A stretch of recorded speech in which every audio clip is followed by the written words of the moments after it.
हमारे एसी की फील्ड में या टेक्निकल फील्ड के अंदर हिजड़ों का या जिनको खुसरे बोला जाता है या जिनको ट्रांसजेंडर बोला जाता है, इनका क्या किरदार होता है हमारी टेक्निकल फील्ड में। जो एक फिलीपीन एक मुल्क है ना,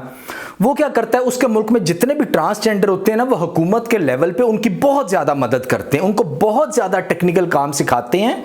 और फिर उनकी एक बहुत बहुत बड़ी तादाद जो है वो सऊदी अरब में काम करती है। मैंने खुद ये देखा, मेरे अंडर कितने सुपरविजन में ये लोग वहाँ पे काम किया करते थे और बहुत अच्छा बेहतरीन इनको काम आता था टेक्निकली कोई भी,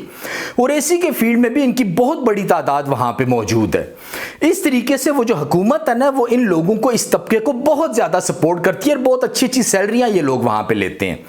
जबकि हमारे मुल्क में जो ट्रांसजेंडर होते हैं ना, उनका क्या काम होता है, पूरा दिन मांगते रहना, अपना तैयार होकर मांगते रहना और मांगने के बाद रात को शिकार के लिए निकल जाते हैं ये।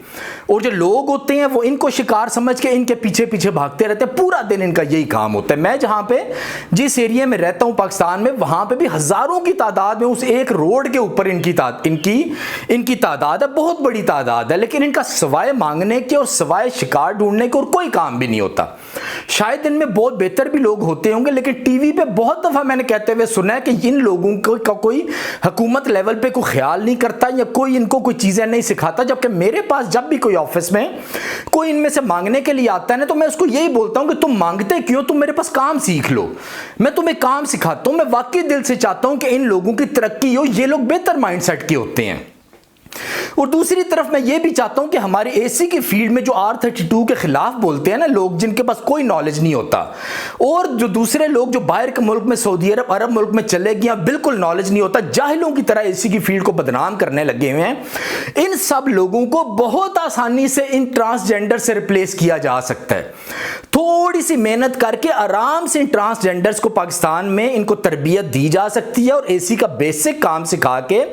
पाकिस्तान के अंदर भी इनको अच्छा खासा कमाई का जरिया बनाया जा सकता है कि ये अपना खुद कमा सकें और इन्हीं को आगे दूसरे मुल्क में, अरब मुल्कों में भेज के ये जो गलत किस्म के लोग हमारी जो HVAC की फील्ड में, उनसे रिप्लेस भी बासानी किया जा सकता है। बल्कि इससे भी आगे मैं आपको बताऊंगा कि जो हमारे कॉलेज और यूनिवर्सिटियां हैं ना, जो टेक्निकल कॉलेज है, जो 6 महीने, 1 साल, 2 महीने के डिप्लोमे कराते हैं, यहां तक कि 3-3 साल के भी जितने भी इंस्टीट्यूट डिप्लोमे कराते हैं,